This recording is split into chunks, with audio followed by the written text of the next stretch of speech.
All right. So let's go ahead. Look at this problem and break it down, guys, and look at it. All right.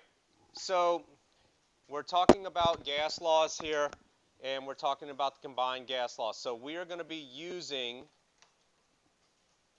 P1 V1 over T1 is equal to P2 V2 over T2. All right. Again, we can manipulate that to solve for any one of these. So let's just identify in the problem what we have. So 155 kilopascals, what are we going to call that? That is our P1, initial pressure. All right. 25 degrees Celsius, what is this?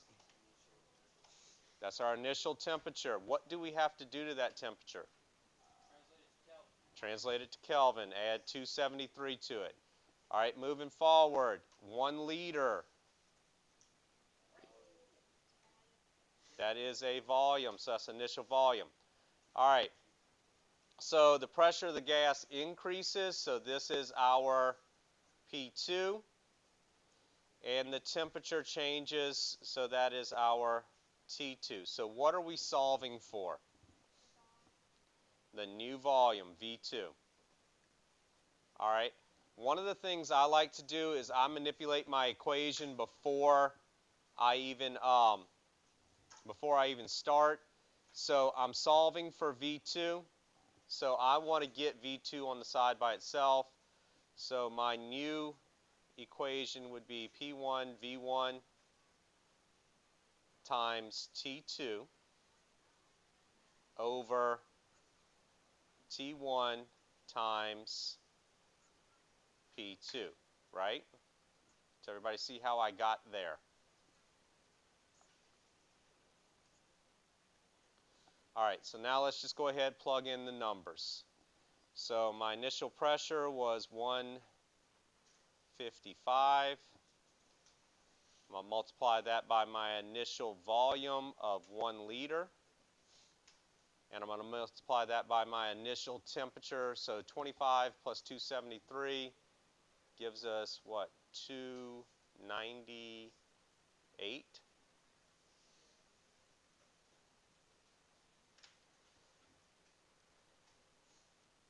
All right, so 155 times 1 times 298.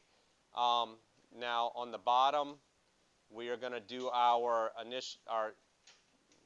sorry, that should not be 298. That should be our T2. That's right. 298 goes down here. Our T1. Our T2 is 125 plus 273. 398.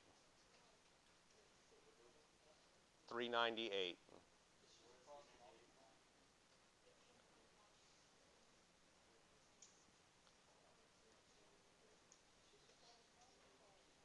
It is. I just want to show you how you would set it up.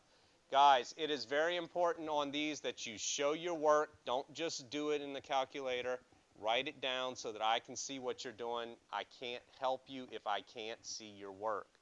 All right, so our T1 was 298, and our P2, our new pressure, is 605. So when we do this, 155 times 1 times 398 divided by 298 over 605. What is our new volume?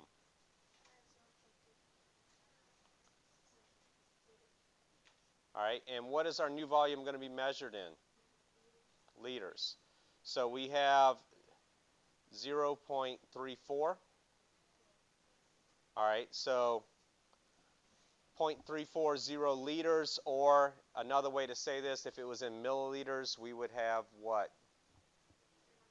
340 liters, milliliters. That's correct. All right, so let's go ahead and move on to what we're talking about today quickly. All right, yesterday I put this slide up. I don't know if you copied it down or not, but I wanted to talk about what what I really want you to know about this. Again, I'm not going to ask you to solve for Avogadro's law, um, but basically what Avogadro did is he compared volume of a gas to the number of molecules. And what he found out was that anytime you took 1 mole of any gas, 1 mole of any gas occupies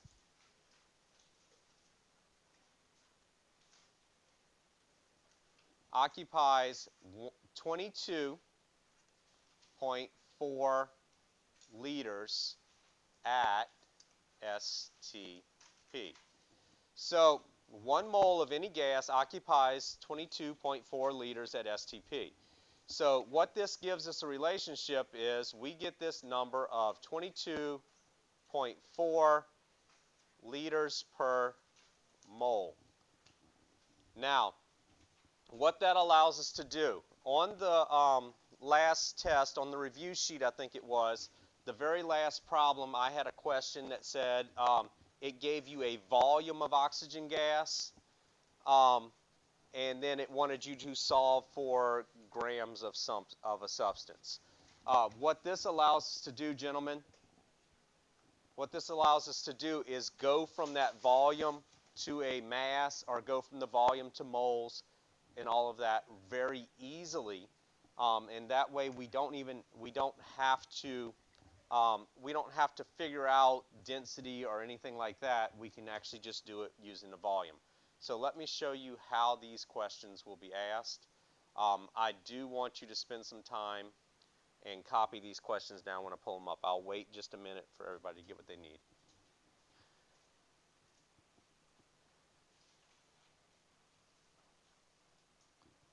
All right, anybody need more time on the slide?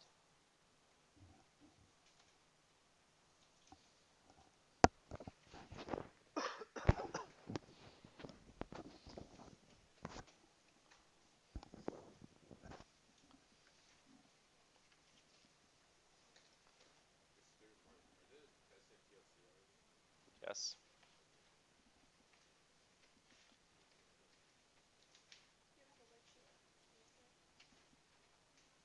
So what I want you to do right now is go ahead, copy down the equation that's on the board.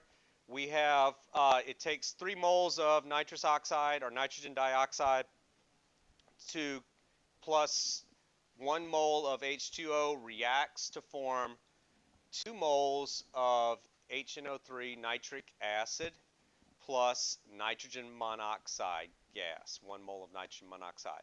So we are going to assume STP, and again, STP is standard temperature equals 0 degrees Celsius or 273 Kelvin, and standard pressure is going to be 1 atm, 1 atmosphere.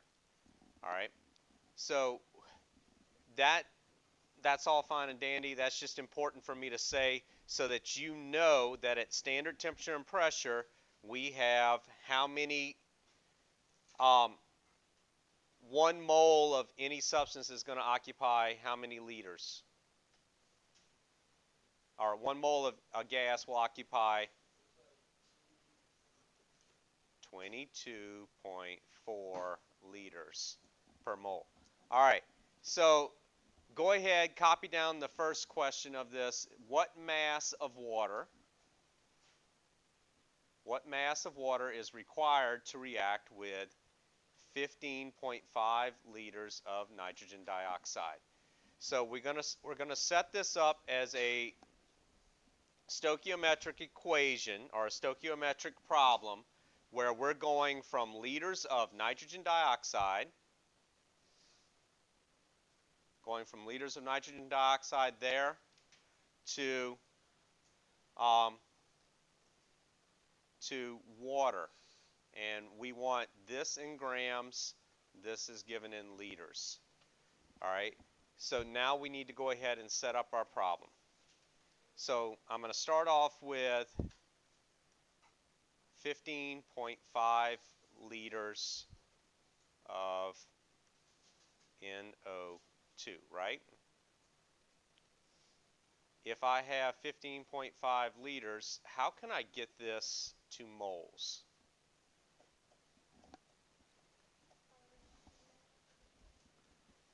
So I want to go to moles, right? So what am I going to put on top? 1 mole N2O. All right. And so how many liters are in a mole? 22.4. All right. That it's just like anything that we've done going from mass to moles or anything like that. This one we're just going from liters to mole. I got that from Avogadro. That's just a known given. 1 mole of any gas at standard temperature pressure occupies a volume of 22.4 liters. All right, so now we are in moles. So what's my next step? What's my next step in any stoichiometry equation after I've gotten to moles? I do the ratio. I can look at the ratio. So we have 3 moles of NO2. 3 moles of NO2 react with how many moles of water? 1. So, and then what's the next thing that we need to do now that we are in water? We're looking for the molar mass of water because we want to know what mass of water, so we want to know grams. So 1 mole of water, 1 mole of H2O has how many grams? 18. You can do 18.02, that's fine. I typically do it, but it's not going to make a significant difference in the answer. All right. So when we do this,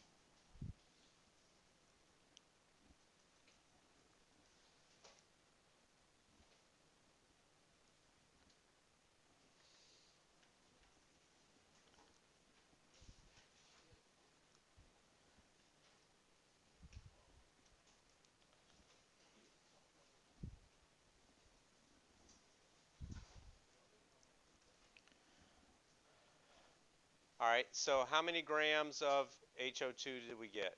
H2O, sorry. All right. Yeah. What did I change? Oh. Yeah, I got 4.022, but I did it by 15 rather than 15.5, so it's 4.16. All right.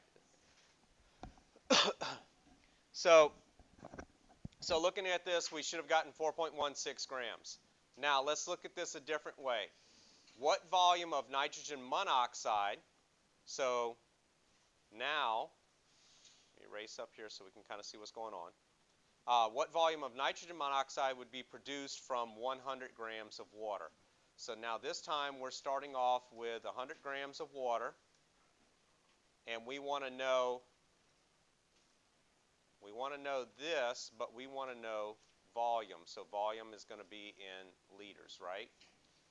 So let's set up our equation. What am I going to start with over here?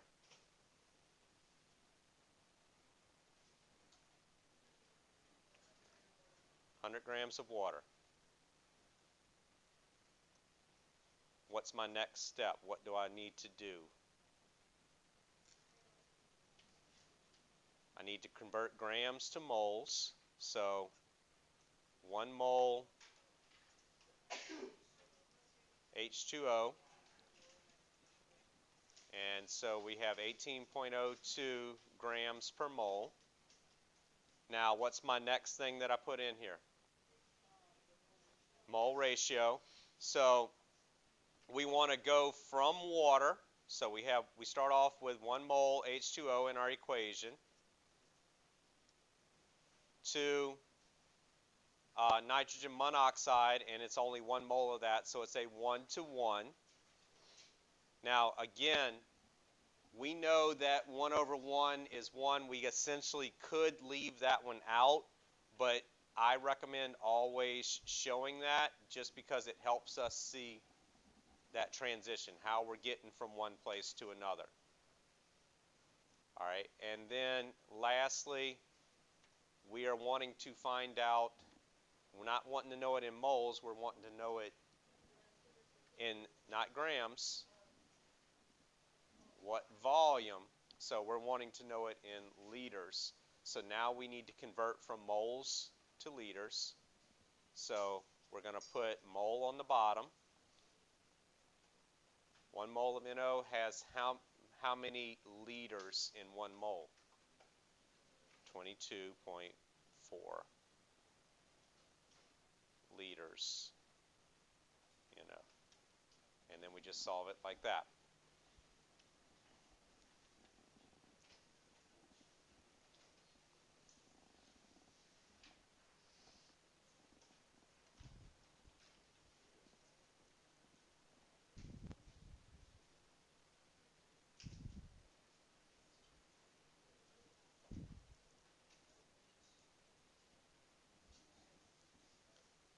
All right, so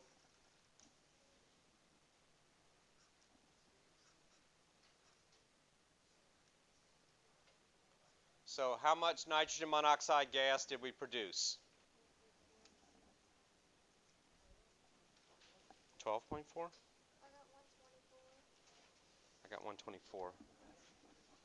He did 10. All right, so we should have had 124, and I'm actually going to say 124.3 liters produced, and the only reason why I'm doing it 4 sig figs there is because we had 1, 2, 3, 4 sig figs in our problem. All right.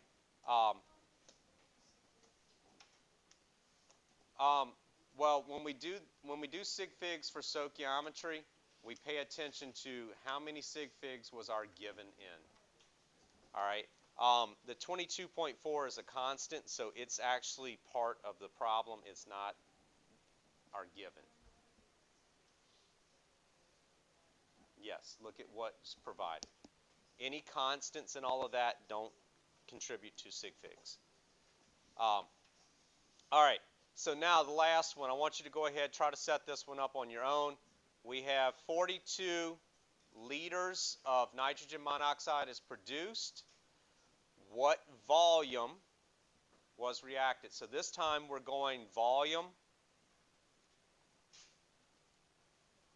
to volume.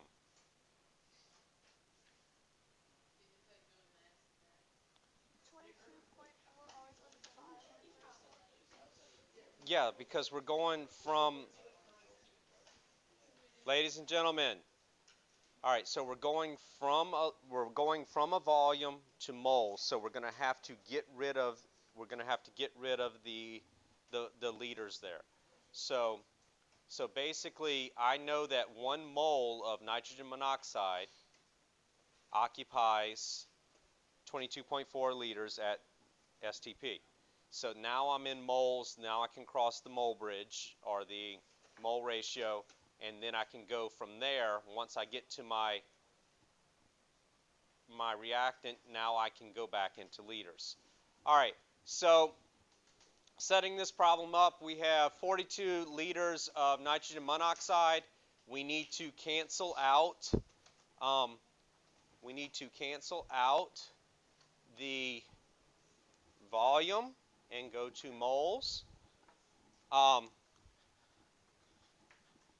We need to cancel out the volume and go to moles, and then go back, cross the mole ratio, and then go back to liters. So what did we come up with this problem? See if your answer matches mine. All right, I got 126 as well. So if you set it up correctly, all of that. The thing to pay attention to, this 22.4, this is the number that Avogadro determined right here. 1 mole of any gas takes up a volume of 22.4 liters at STP. And then recall that STP equals 273 Kelvin and 1 atmosphere of pressure. That's only important, or that is important if at some point I can combine, theoretically I could combine one of those Stokes equations that we just did and ask you to find the new pressure with a given set of data if the temperature changes or volume changes or something like that. That's what happens in Chem 2. That doesn't happen in Chem 1. I just want to teach you the skills in Chem 1 and then we put them together in Chem 2. All right? So, so now let's start talking about ideal gas law. So these are some things that you're going to have to kind of know and understand as we are going through this. So first thing I want you to know is a gas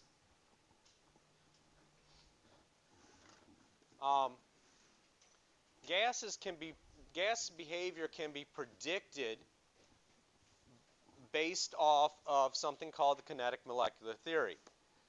In physical science, you actually learn kinetic molecular theory, but this is one of the things that people struggled with a lot as far as remembering it. So kinetic molecular theory basically tells us a couple of statements or a couple of postulates. One, it says that all matter is composed of what? Small particles that we call atoms. All right. The second statement, those atoms are in constant random motion. And then it starts going a little further.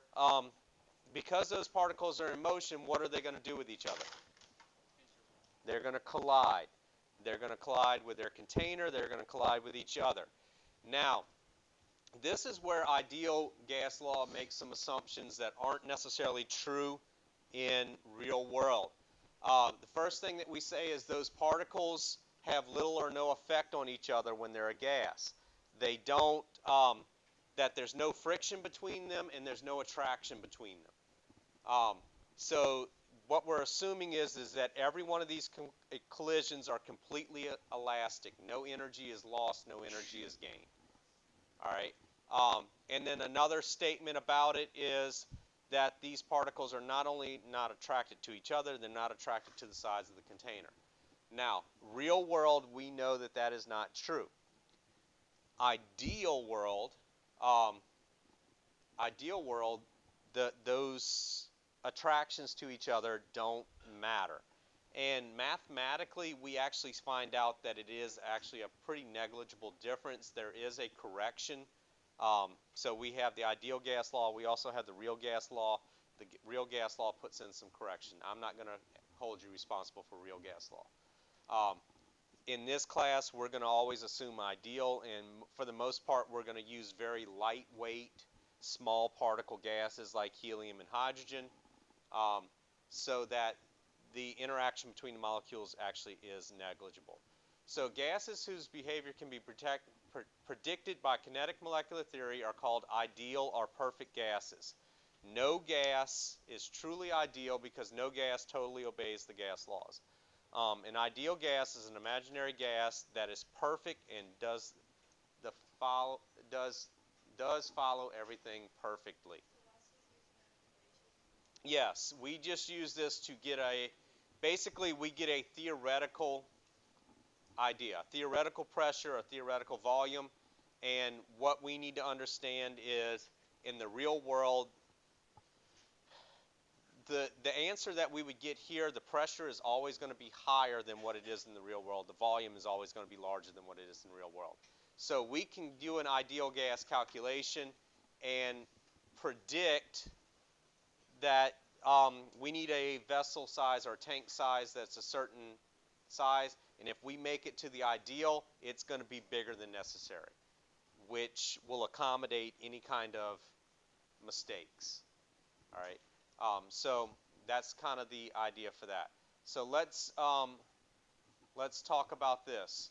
Um, a real gas, so real world, a gas acts most like an ideal.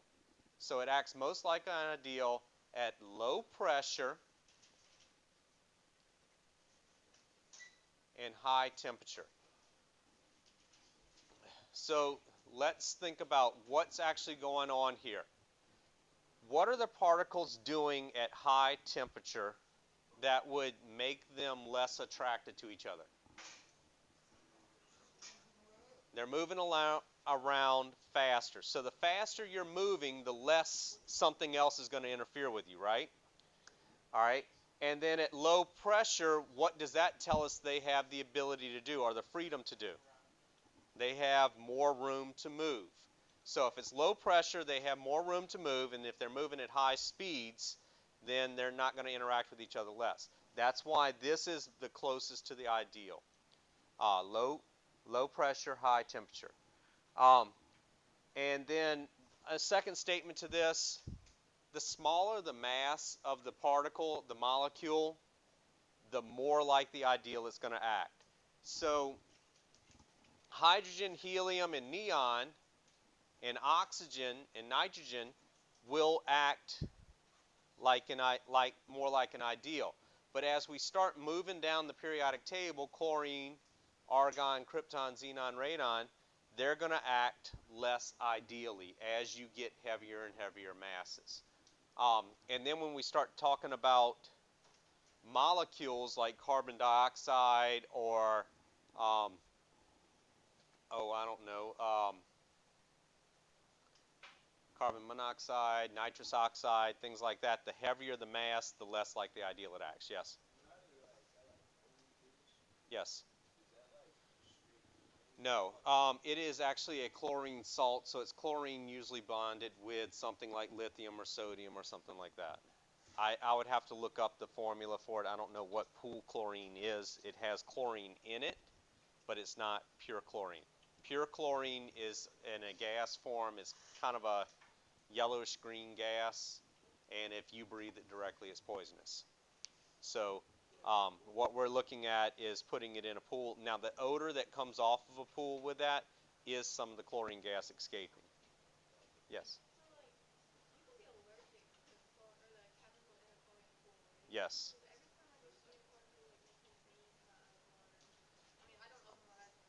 Yeah. And I mean, I don't know that it's necessarily an allergy to it. It's probably more due to if the pool is over chlorinated or something like that. You're going to have it does irritate the skin. That's why people have moved towards saltwater pools and things like that. Yes. Yeah. That's why they tell you to, and I'm not going to give you something else if you, but yes, if you mix Clorox bleach or chlorine bleach with another common household cleaner, it will produce the chlorine gas. Um, in in small amounts, it will cause you to pass out. In large amounts, it can poison you and you die. Yes. Huh? Huh? Ammonium is in H4, ammonia is in H3.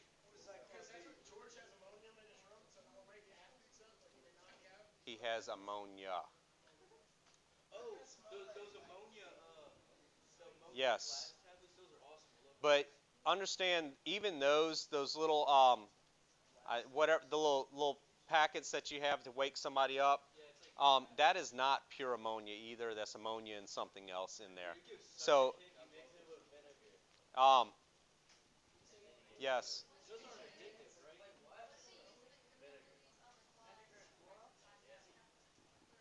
chloroform. All right. So, so this is some information that I need you to know. All right.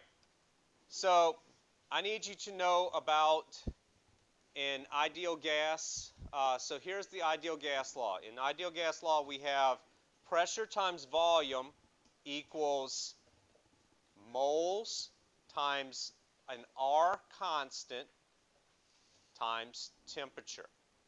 Now, I am going to give you this R in a couple of ways. We are going to use the R 8.31 for kilopascals. I'm also going to give it to you for atmospheres. The number doesn't change that much.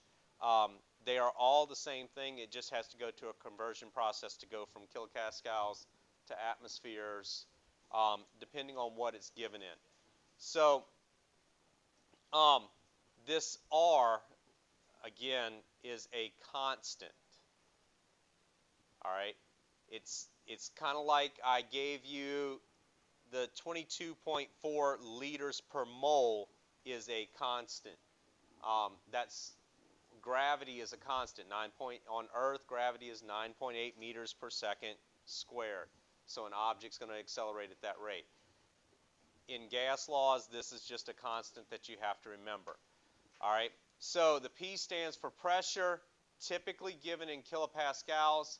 I may give it to you in atmospheres. If I give it to you in atmospheres, I'm going to tell you the R constant for that one. So the difference would be instead of the R constant being 8.31, it's going to be some other number, and then instead of saying kilopascals liters over Kelvin mole, it'll be atmosphere liters over Kelvin mole, or liter atmosphere Kelvin mole, latomole K. All right, so go ahead and make sure you get this equation down, PV equals nRT. As far as any of the equations that we do, I like ideal gas law better. It just always makes sense to me. It's a very easy equation to manipulate. We will only ever solve for PV, N, or T. We'll never solve for R.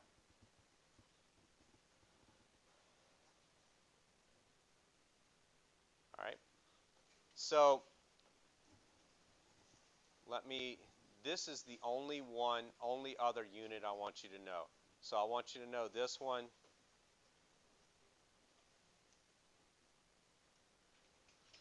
So if I'm giving if your pressure is in atmospheres,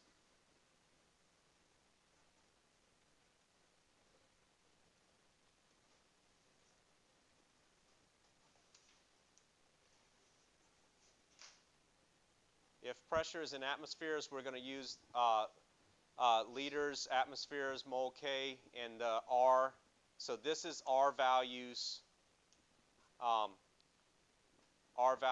for different units. So if pressure is in atmospheres, we're going to use 0.08206. If it is in, and that really should be not meters cubed, but liters. If it's in liters, kilopascals, or pascals, we're going to use this one. This is the number that I just gave you earlier.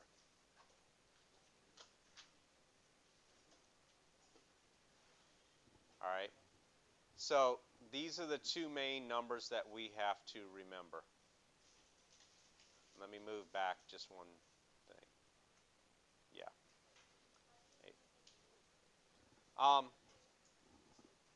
We can. The joules comes from a different point when we're talking more about energy. So the numbers are the same, and there is a correlation between them. But in our questions, we're going to be dealing with gases, so we're going to be talking about liters, and we're going to be talking about atmospheres. Joules relates more when you move to the physics side of it. In chemistry, we're going to be dealing with volumes and pressure. In physics, we're going to be dealing with the energy of it. So, and then on the test, I will not give you one that's written in torr or millimeters Hg. You can know that it exists. I'm not going to ask you to know that one. That number is just too far off the other ones to see the connection. Yeah, and it's just a different unit there. All right, so let me see. Yes. Number one. Question number one says, how many moles? So we want to know how many moles of oxygen. How many moles of oxygen will occupy a volume of 2.5 liters?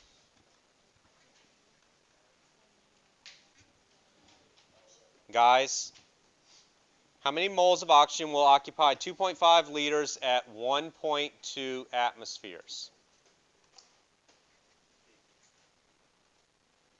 All right, so that is our given, oh, and at a temperature of 25 degrees Celsius. All right, so we are dealing with ideal gas law. So we have PV equals nRT. Now, our pressure is in atmosphere, so what number are we going to use for R here? 0.0821. All right, and that's going to be liters, atmospheres over mole K, right? Hmm? Yeah, I just rounded it to 4 sig figs rather than having it carried out that far. All right, so let's go ahead and plug the information in. We are solving for N, so if I manipulate the equation for N is equal to RT over PV, right?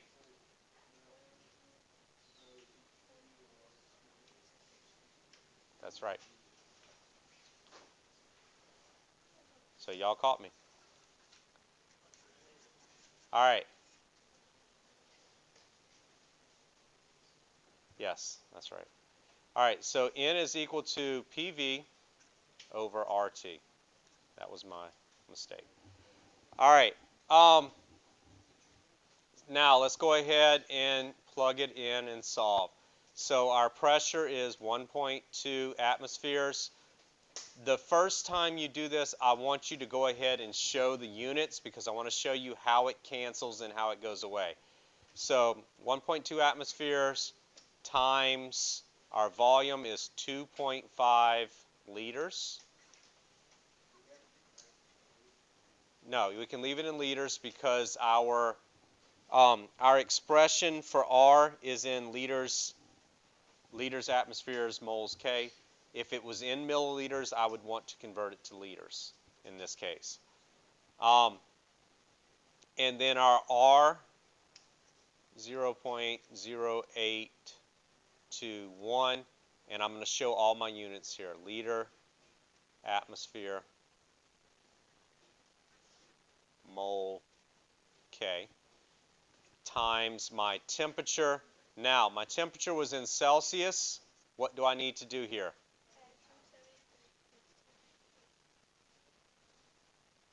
273 Kelvin, so that is 298 Kelvin.